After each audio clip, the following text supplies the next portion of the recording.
Hi, this is Diane from DianeStamps.com, and I wanted to show you a quick trick that I like to use when I am creating pointed ends for my banners. A lot of people have trouble getting the ends even, and I'll show you in this card. You can see I have a lot of banners, and I find this trick to be very helpful, and I'll tell you why in a minute. A lot of people use a square punch to help them create their banner ends, and that works for small sizes, and I'll show you how that works. They feed the cardstock into the square punch, and then they line up the two edges so that they are even and they get a good punch. Okay?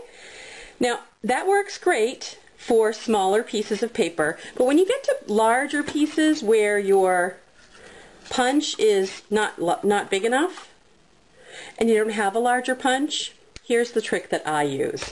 And I use this almost exclusively. I use this following technique. It's a snipping technique that I prefer even when I've got smaller pieces of paper, and I'll tell you why. I'm too lazy. Essentially, I'm just too lazy to try to get this in, even it out, and punch.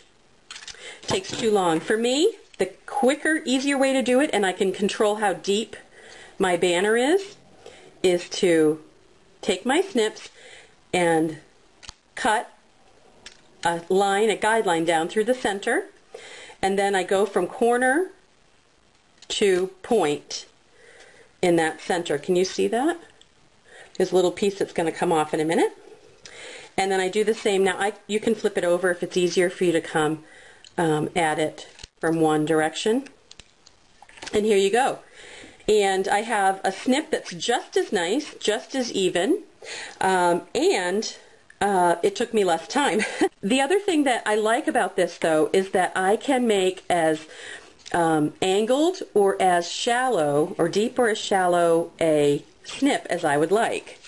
So here's another example, and I'm just going to go in a tiny bit, maybe 1/4 of an inch.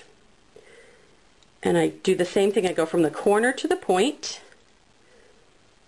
and the corner to the point, and I try to get my scissors to line up exactly. And now I've got a shallower snip. And the beauty of this is, of course, when you have larger pieces of paper, you can do either a deep snip, which I'm going to do right now. This is pretty fun. I haven't done one this deep before, but I just open my scissors a little bit more and snip it in. I'm going to turn this over because you'll see it easier. And you can see when you're cutting where your scissors are going to end and the line that they're following. And that's what I like about this. Then I can do a very shallow. I'm going to do one even more shallow because I want to. And when you're going through, if you try to line up the tip of your scissors with the point, then you know you're not going to go over and you won't have to cut twice. 2 cuts. Okay, and let's do that again. If you can't figure that out, then it's okay to do this and then this. Make 2 cuts. But I don't find it quite as you can see, I don't find it quite as even. So I have a very narrow banner here and a very deep one here. I happen to like the deep look, but as you can see in this card that I created, I used a very shallow cut as well. My trick and hint and tip for the day, the only thing you end up with is a whole bunch of these little, triangle doohickeys. If you're really creative, you'll figure out something to do with them. I sweep them into the trash and move on to my next project. So I hope you've enjoyed this tip. Get out your snips, get out a strip of paper. It's an easy way to decorate and create some interest on your card or your scrapbook page. Thanks for joining me today. You can find all the supplies that I used on my website, DianeStamps.com, and I hope to see you there. Thanks. Bye.